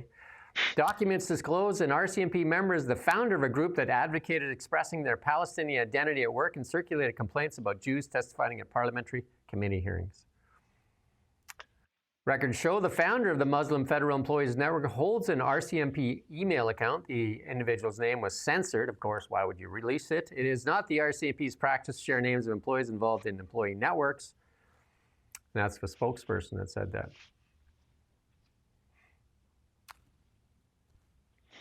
Why not? Remarkable. Hey, why not? This thing, though, the Muslim Federal Employees Network, once again, I visit you from the future called the United Kingdom. Something like this exists there, and it's scandalous, infamous.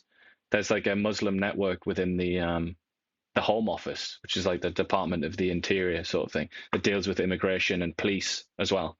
Read about that. If you're interested in where things like that can go, having these like ethnic lobbies within your federal or your government system. Yeah. Just have a look at how that works. And what do they want? You can visit the future. Go and look at Britain. And they want taxpayer money. The Muslim Federal Employees Network. The Muslim Federal Employees Network also sought taxpayer funding of the Employment Equity Act to ensure Muslims are a designated group like Indigenous people and that all managers include religious minorities in job postings. Cool. And we got some BC news for you, and then we got some really cool stuff in the international section here. So let's get at the BC news. Live from the Now Media Newsroom. So this is the new interim leader of the Conservative Party of BC, Trevor Halford. He's calling on David Eby to immediately recall the legislature so that DRIPA can be repealed. What do you think of the chances of that happening? Very, very small, unless there's going to be an election, as it could well occur, and John, the NDP are turfed. We wondered what John Rust had, where he was going to stand. Looks like he's in supporting here, Trevor Halford, because he's retweeted this tweet, added his own thing. The UN Declaration of Rights on Indigenous Peoples is not a policy. It's enforceable in court. Translationary BC law now could be reinterpreted through an unelected UN lens. Let me be clear, this isn't reconciliation. It's the end of a democratic self-government in BC. And this is a Richmond developer has lost its lender and tenant due to the Cowichan ruling, putting over the $40 million project financing at risk. And that is the Richmond land decision there, where we saw 800 acres awarded to the Cowichan First Nations. I mean, that thing is going to take probably 7 years to go through the courts. I've interviewed, I think, Jeff Moyse 4 times now, I believe, on this. And he is the Aboriginal lawyer through 6 governments of the BC here and negotiated some of the treaties. And this thing will drag out for a long time. But at least now we know what happens if you take kind of like NGO level idealism, in this case from the UN, which is kind of like the world's biggest NGO. If you take those ideas and implement them word for word in the real world, this is what happens. The wheels come off your civilization. It just completely breaks apart because it's not based on reality. It's not based on actually trying to govern. It's based on, it's an ideological fantasy. It's like what university students discuss in seminars or at their little protests and things like that. This is not reality. And yet the NDP, which is kind of like a bunch of undergraduate philosophy students, isn't it, in many ways? The NDP thought, yeah, go on then. But I say the NDP, but the BC Liberals voted for this too. Don't forget that. Kelowna has now the highest unemployment rate in Canada.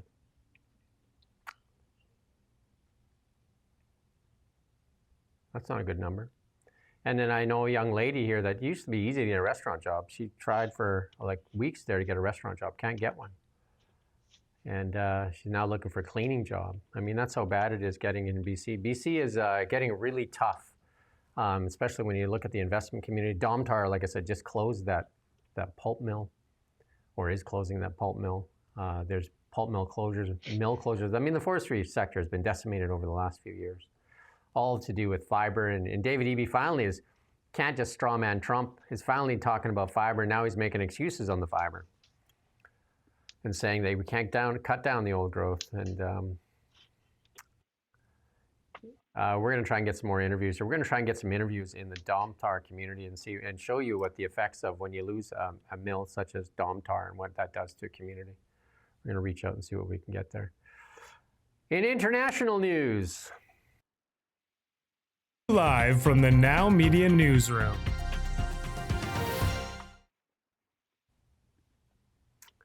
This is what happens when corruption just goes to the nth level. And this is a little bit of sitting in committee there. We're going to listen to this guy go at Governor Tom Emmer go at Tim Walz. Walz, you signed the Health and Human Services Omnibus Bill into law in May of 2023. That bill expanded Minnesota Care to provide free health care to illegal aliens. You signed the Higher Education Omnibus Bill into law in May of 2023. That bill allows illegals to have their college tuition paid for by the state. You signed the Driver's License for All Act into law in March of 2023, and that bill allows illegals to receive driver's licenses. So, you claim you're not a sanctuary state. You just provide free health care, free college, and driver's licenses to illegal aliens. One reason you're here testifying before us today is because you refuse to cooperate with ICE. While states like Florida and Virginia empower their law enforcement to detain and remove criminal illegal aliens, you, sir, have done just the opposite. Your Attorney General is directing law enforcement to ignore ICE immigration detainers. Do you agree with the Attorney General's guidance? Well, Congressman, it's good to see you again, and thank you for being here. First, I would say as my job as governor of Minnesota is to make Minnesota the best state in the nation. Do you agree with the Attorney General's guidance? Congressman, what I would say on this is that Minnesota follows all law. I would say it's a very easy question. And again, if you claim you're not a sanctuary state, you just claim that you support policies. You're not a sanctuary state, but you support policies that prevent ICE from doing their job. Congressman, isn't that right? That is incorrect, Congressman. We follow the same laws when you were in the Minnesota House. That's good. I mean, like I said, Trump dodged a bullet by a whisker, and I think the world dodged a massive bullet not electing this guy. Can you imagine the memes, though? They would have been pretty good. I mean, the fraud there just keeps getting worse and worse and worse in Minnesota there. So this tweet out here, and we won't play this one here because there's just a Minnesota Somalia fraud now may reach $8 billion, not just the $1 billion that was first reported. And this is Elon Musk retweeting this. Just massive fraud there on that. And then this is, I don't know how to put this in here. Actually, we're going to leave. This is just, well, maybe just sort of for a little lightheartedness. Nah, we won't put it in. No, Trump was dancing there, and Carney was just looking on. He didn't. I thought this was the big opportunity for his wife sitting there too, for Diana Fox Carney and Mark to get up there and do the elbows, right? Yeah, the elbow dance. And see if they could do a dance off, but he just sat there. Anyway, here's more on this Somalia fraud, though. Ilan Omar is now being implicated in all this too, because she's turned some people are saying that she started out with meager fortune, net worth of $65,000 in 2020. Now she has like $30 million. So not bad, eh? Some of these people in the U.S. Elected officials seem to do very well. Like Nancy Pelosi beats the S&P. Like she's one heck of an investor, right? She hates it when you ask questions about that as well, doesn't she? Has like a meltdown. But yeah, Ilan Omar, by no means at all is she the only one to have a sort of net worth history like that. I mean, Bernie Sanders is another one who's accumulated quite a lot of money. I mean, they are well paid. So if you invest your salary wisely, I suppose, you could generate quite a lot of wealth. But then there's also, naturally, there's going to be suspicion, isn't there? Like, about potential inducements. This is a big thing. This is going down. So there's going to be some stuff that happens out of this because this is massive fraud. And we won't play the clip on this either because it's not much point to it. But FIFA gave Donald Trump the Peace Prize. And it's the first ever Peace Prize handed out by FIFA. The media, the left-leaning media in the United States had a meltdown. If I was Donald Trump, I mean, quite hard to imagine, but I would find that to be an insult. But for some reason, he didn't. Like, it's so obviously an attempt to manipulate him. And he was at the Kennedy Center. This the is where idea that he wants a Nobel Peace Prize. So it's like, here you go, friend. They were at the Kennedy Center there, and they were also handing out other awards there. And a couple of them were handed out. They were handing out medals. It was Medal Day. And one of my top movie stars, if I ever liked a movie star, was Rocky. Sly Stallone got a medal there. You can see him standing in the background there to the left of Trump there, or his right, his left, our left, whatever. And then my favorite rock band of all time, and I think this is the biggest grossing band in like concert-wise, Kiss. You know Kiss? Really? Surely not. Surely they're not the highest grossing ever. That's mad. The Rolling Stones should be right. What records does Kiss have, right? They do have some good songs, Kiss, but it's just like Grateful Dead, for example. They've been touring like 24/7, basically, haven't they, since they started in the 60s?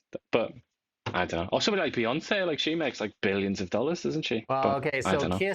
Kiss is often cited as the largest merchandising empire in music history with over 3,000 officially licensed products. Kiss Army is one of the largest long-running official fan clubs, sold over 100 million albums, 30 And the gold. main fella, what's his name? Gene Simmons, come on, what do you mean? Gene the Simmons, yeah. main Well, he's actually fella? called Chaim something, isn't he? Apparently, he holds the record for bedding the most groupies of any rock star ever. So And that's his a good, tongue, and that's his a good tongue was record. insured for millions of dollars when he used to do that thing. I can't do that with my tongue. Pretty gross.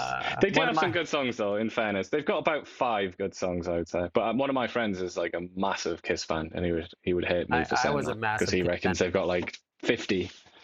My favorite song was from Peter Criss, the drummer, though. It was Beth, I Hear You Calling. I think it's just called Beth, but a great song. Yeah, they had some talent, but they just were excellent marketers, weren't they? They wrapped it up in this like package, and I mean, it worked very well for them. Forever they hid their identities, and I mean forever. I used to get the Teen Beat magazine, and there might be some older people that are listening here, and but Teen Beat magazine, the Kiss. There you go. And he's turned it into a bit of an empire. They kind of have a show right now too. Gene Simmons and them. I don't know what the show is. I don't watch that stuff now, but the EU targeting Elon Musk. They're after him. They nailed him with a €140 fine against X. They're going hard at him. And I think we talked about this a little bit last week. J.D. Vance sticking up for him. Marco Rubio sticking up for him. And I won't play this clip, but now Elon Musk is going at them. He wants the EU disbanded. The European Union is not a democracy, a rule of people, but rather a bureaucracy. There you go. It's generally, it's in spirit, that's true. It's short on detail, but I think that is true, that they have an unelected executive, basically. Ursula von der Leyen, she's very much loved all over the European Union. Well, I just find it so funny when people have that in their names, like Von. That's an aristocratic, indicator. That means like it's usually members of the nobility that have that. And I just find it so amusing that there's somebody called Ursula von der Leyen is the unelected leader of the who goes around talking about how great democracy is all the time, even though it doesn't really put that into practice very often. It looks a little bit like the sort of 18th century or something, doesn't it? Hungary's leader Orbán there is not letting migrants in there into Hungary. That's my homeland. My mother and father escaped there during the revolution. It's being fined. I think it's $1 million a day for not letting in migrants. The EU just handed Hungary almost $500 million for not following migration rules. And I mean, this thing could come to a head. And Elon Musk is telling them to dissolve and return the power to the people. And Orbán is saying the same thing. Orbán saying the same thing. Well, the immigration rules should be up to each country if we want migrants or not. But the EU says, no, you've got to take them. That doesn't make any sense, does it? It's one of the reasons that Britain left the European Union, because 2050, the year of the migration crisis, when Angela Merkel unilaterally, without consulting other members of the European Union, she unilaterally decided to open the doors to immigrants from everywhere, Afghanistan and Iraq, Syria, I think Serbia, some of them came in, Albania, and more than 1 million people came, ostensibly to Germany, but then it wasn't before Angela Merkel started saying, and Germans started saying, all right, now we need to share them around, even though we unilaterally let them in without consulting anyone. That really played into the Brexit debate in England, because that was in 2016, the vote. And I think a lot of people in Britain said, okay, no. But it's a bit ironic because obviously the British have ended up with huge amounts of illegal migrants anyway, come across on dinghies from France. But you look at this €1 million a day, talking about Britain and the illegal migrants. In Britain, they spend something like £8 million, which is about the same as a euro, £8 million per day on accommodation just for those dinghy people. Yeah. So if you're somebody like Victor Orban, you look at that and you'd say, $1 million a year, $1 million a day. All right, yeah, I'll take it. That's a bargain. 7 million a head. Elon Musk now is tweeting on, Canada too. Mark Carney has said that X is a platform of misinformation, disinformation. I'd say the Liberal Party is the platform of misinformation, disinformation, and the CBC. But the number one news platform now in Canada as well is X. And it's now every country in the EU, X is the number one platform. Ever since they started going after Elon Musk, X went up. It seems like the more you push against something like that, the better it gets. I don't know how long it's going to last, though, in Canada, because with a lot of this new legislation that the Liberals are putting out, they're pretending it's like to protect the children, as they clutch their pearls. Like, well, the children, won't somebody think of the children? But really, it's more about bringing Canada in line with the European Union and an ability to kind of manage and choreograph what is allowed to be discussed in the public realm, so that you can kind of control free speech, which obviously then makes it not free. But that's the European model, and I think Canada wants to go along with that model too. So you can't really have that model and have X, because X really is, for all of its many, many flaws, it is the biggest part of the internet where you can pretty much say what you want. And this is the Undersecretary of State, Sarah Rogers, here, just basically taunting the Euros to come after her, knowing that the full military might is behind her. Listen to what she has to say.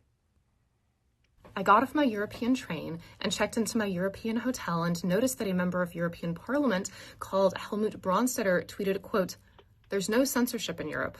Everyone has to follow our rules." Well, I'm traveling here on a diplomatic passport, so I thought I'd take this opportunity to say a few things that ordinary Europeans can't by revisiting some remarks for which people in Europe and also the UK have been investigated or arrested or jailed by their governments over the past few years. So, as I tweeted a few moments ago, a German woman notoriously received a harsher jail sentence than a convicted rapist after the woman called the rapist, quote, a disgraceful pig. This was after he participated, along with several other disgraceful pigs, in the gang rape of a 15-year-old girl in a public park. Similarly, a British woman was dragged out of her bath by 11 police officers after she referred in a private text message to a man who allegedly violently assaulted her as, quote, a faggot. And victims of violent crime aren't the only people who lack free speech rights in Europe. In Sweden, an activist called Rasmus Paludan was jailed after he burned a Quran and referred to Islam as gay Islam. Finally, in Germany, a man faced a criminal investigation for referring to Green Party leader Ricarda Lang as, quote, fat. There are many more. I could go on, but it's important to note that the European censorship bureaucracy often postures as populist, fighting against big tech. Yet none of the people I listed as a large tech company. These are ordinary Europeans and one Brit who were punished by their governments for saying what they thought was true, or just what they felt like saying. In a free society, that shouldn't happen. So which is it, Mr. Brandstätter? Is there no censorship in Europe, or do we all have to follow your rules?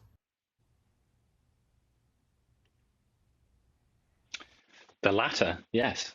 Better go get her. Hey, you do have to follow their rules. Go get her. They threatened. Remember, in Europe, European Union, one of the elected or appointed bureaucrats said that they were going to arrest Elon Musk. Well, there she is. She's right there in Europe. You can go get her. Right? Because she called that those Of people. course, I mean, pigs. Wow. it is so odd, isn't it? This situation with Europe, where they still act like they're one of the big boys, but they're not. The reality is they're not. They're second rate. They must know that deep down, you know. Well, Zelensky's in, I think he's in London right now, meeting with the European Union there on peace. You know, their talk about peace is a lot different than Zelensky's talk. And Trump says Zelensky hasn't even read the U.S. peace proposal as tensions mount. And then the European Union pushing back on the American peace plan. And Zelensky, according to Trump, hasn't even read the peace plan. And I mean, I've interviewed somebody from Ukraine a lot, and they say, you know, that if Zelensky, if they do have a peace deal, he'll have to hold an election, and his favorability right now is very, very low. So likely will not win re-election. That corruption scandal is just getting worse and worse, and yeah, he's being implicated in it. So I think that's right. It was a free and open election. I mean, think he would lose it, even if or you have look a good at chance COVID, of losing. Even if you look at COVID, you know, like they stood at the microphone, they had power, they were flying around in helicopters. What reason did they have to get rid of that? Do you know what I mean? Like, in the same thing here. If he has a peace plan, then all of a sudden he's not in power, he's not traveling around the world, fundraising. You know, right now he's a big deal. I don't know. We talked about Japan earlier. Japan accuses China of targeting jets amid tension in the Pacific. And this is, so they had some Japanese fighter jets out there, and China fighter jets locking radar on its aircraft on the weekend, signaling a potential attack. Definitely ratcheting up in Japan, asking the United States of America, tell them to stand down. Who's asking for help? It's the Japanese. And just like, what would Canada do if China started playing with us? Who would we ask for help? Would we fire up those 40-year-old jets? The 40 of them that are flying? I think we'd ask Sweden, wouldn't we? Our best friend. With the maybe we'd ask Ireland. The non-stealth jets? How long would they last against a stealth jet? It is, it's a ticking time bomb though, isn't it, in the West Pacific? Because China has this like absolutely mad, demented policy, official policy, that Taiwan is not an independent country. It's China. And it's a breakaway province controlled by extremists and freaks and maniacs. And China's just trying to figure out the best way to reunite. Well, one of the things Taiwan with China, which isn't true. The Taiwanese have their own identity. It is a country. But the Japanese prime minister, the new Japanese prime minister, said what you're not supposed to say, because you're supposed to humor the Chinese and this mad delusion that they have. And you're supposed to just not say anything about it, really. But she said, no. If China attacked Taiwan, we would attack China. We would get involved militarily. That's what all this is about, because the Chinese have gone mad after that. And this is like all part of the tantrum that the Chinese are having about that. But it's so crazy, and it's just lunacy that we indulge China and we go along with this when it comes to Taiwan. I mean, either we say that you can't invade another country and annex it, or we don't. Like, we have to make our mind up. But there's just this ridiculous pantomime. Well, somebody just said the best chips are made in Taiwan. According to Mark Carney, the best chips are made in Canada, except I think the flavors are barbecue and salt and vinegar. That's my humor. Because he said that. Remember when he said that? That Canada makes all the chips that the Americans need? It was pretty astonishing, wasn't it? Because that was...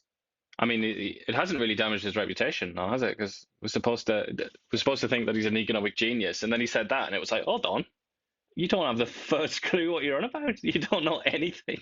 And then he also said, like, you buy much steel lately? And I was like, hold on, is he an economist, this guy?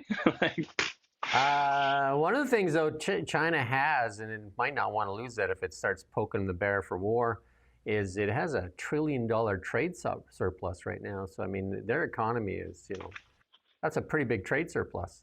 And the BRICS nation and Russia, China, India, Brazil, making some big noise there, though, right? Because they're talking about they want a gold-backed unit system. And they've been talking about that. And Trump has warned them against this too and said, you'll get slapped with sanctions like you wouldn't believe. And because that is, the US dollar is the world's reserve currency. And if you take the BRICS nations, the majority of the world's population, over half the population, is in the BRICS. Because if you add China and India together, what is that? Almost 2.5 billion people just right there. It's a lot of people. Yep. But we don't often add China and India together because they absolutely despise one another and are geopolitical rivals. So, except right here, they stand side by side. Hey, they stand side by side right there with the I and the C. Well, not quite. South Africa's in between. No, I'm just talking about the initial, the BRICS. Yeah, they talk the talk, and there's all kinds of nonsense that comes out of them. But at the end of the day, India and China are fate has decided that they will be enemies. They will be opponents. And India's furious with China because it sponsors their true blood rival, their blood enemy in Pakistan. China is the primary sponsor of Pakistan. But for many other reasons, India and China are effectively in conflict with one another. So BRICS, I don't know. I wouldn't be too afraid of that. Putin was just in India and got a big welcome there from Prime Minister Modi there. Some good news stuff, and we're going to do a little bit of tech stuff, and then we've got some funny stuff. We've got some really good funny stuff, so stick around for the funny stuff. But this one here, and Ian's going to love the funny stuff today because it's all about beer. SpaceX being valued almost at $1 trillion as they do another internal kind of financing. This is not public market financing. They're just going to do another financing, but the valuation at almost $1 trillion. I think SpaceX is probably one of the most important companies on this planet, with Starlink and SpaceX, the #1 space vehicle out there.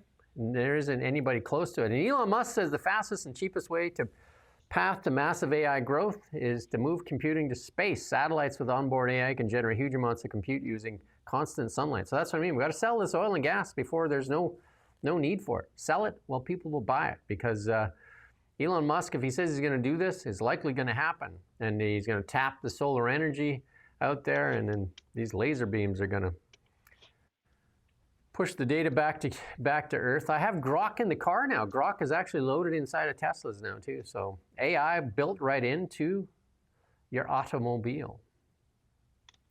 I would say I agree with what you said about SpaceX.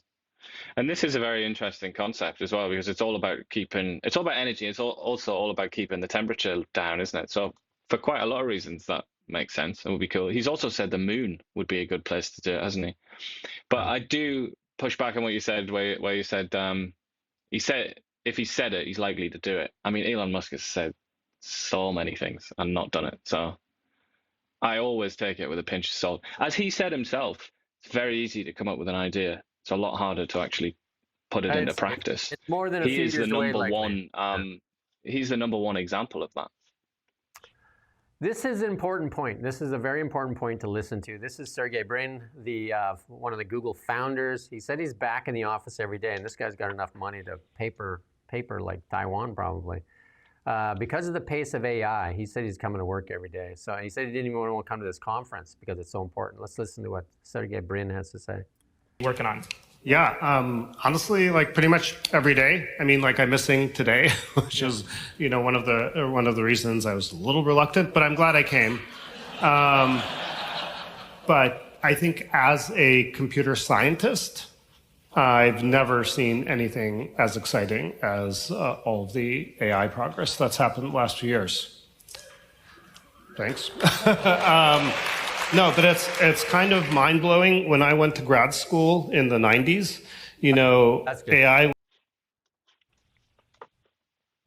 AI is the most important change that's happening in the world right now.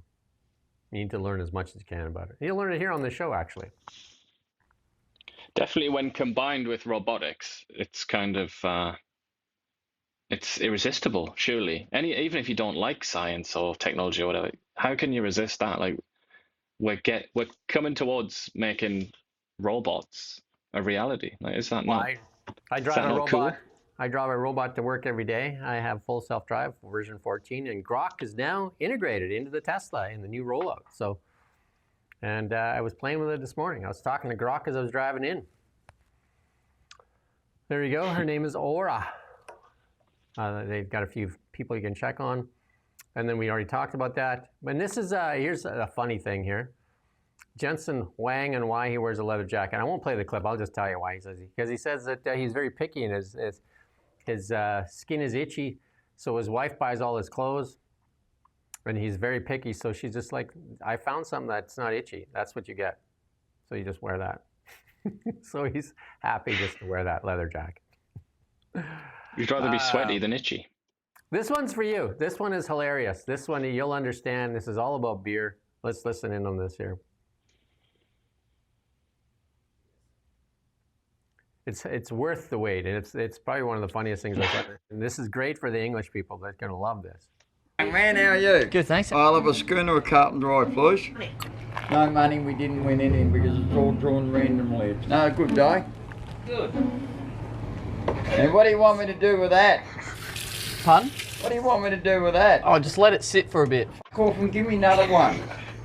What? Don't fucking give me that shit like that. It's not fucking ice cream. It's going up, just if you look at it. No, young man. I've worked in pubs my whole life, I know. Really? I've been drinking beer longer than you've been fucking alive. Mate, I was and born. that's no good. I was born in a pub.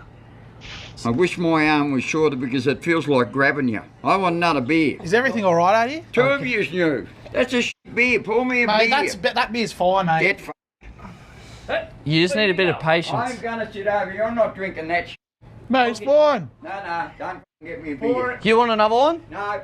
You should have just asked for another one. I asked you for another one. You said it was good, you little bastard. So bash it up your ass. Bury you. Now get fucked. Okay. Oh, look at it. Oh, terrific. Do you want me to give it a go? Real good. Play for the handicap. What do you want? Mate, shut up! Get fucked. Fuck me dead. Okay, that's good. What is that? Where's that from? It was a comedy skit they did, and they pranked this guy, obviously, but he just fell right into it. Because I don't think any good Englishman is going to drink a frothy beer like that, eh? No, I've seen many times. I've seen that exact thing play out, though not as funny as that. Not Australian. I've been drinking beer since before you were alive. The Australians are just like some of the funniest people in the history of the world, so it's hard to rival. We got two super funny ones. One's AI, I think. Let's play this one. And then the last one is the most hilarious one of all. And like and subscribe. We appreciate you here. Help us share this out here. It's a different type of news commentary. You won't get it from CBC for sure.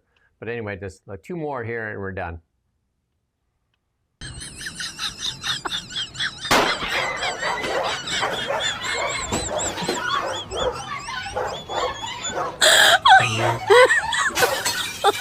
Oh my God.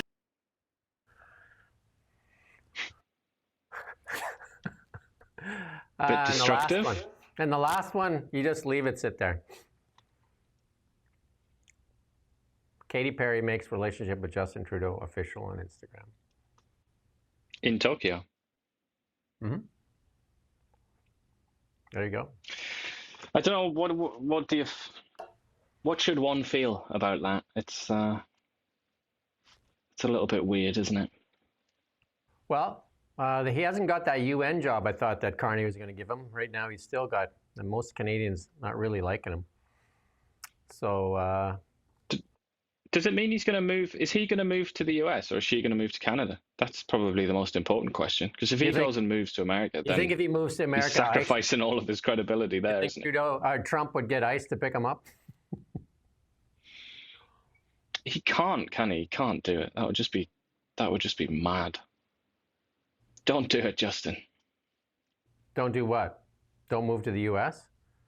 Or don't come back to Canada? Or don't come back to Canada? I mean, it would actually be very funny to see him arrested by ICE, but if I'm trying to give him friendly advice, don't do it. We saw what happened to Harry.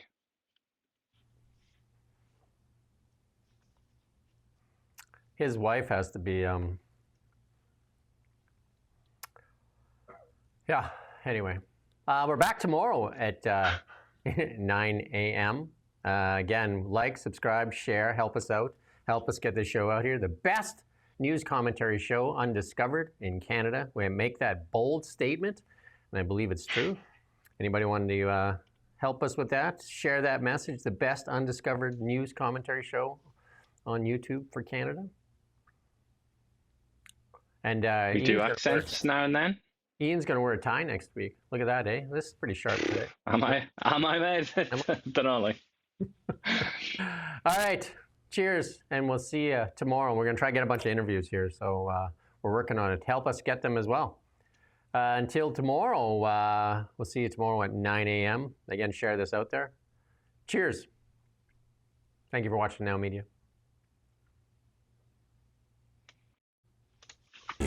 We live here too. We're your neighbors, bringing you stories that matter to all of us. No government funding, no outside influence. Kelowna Now, local, independent. News you can trust.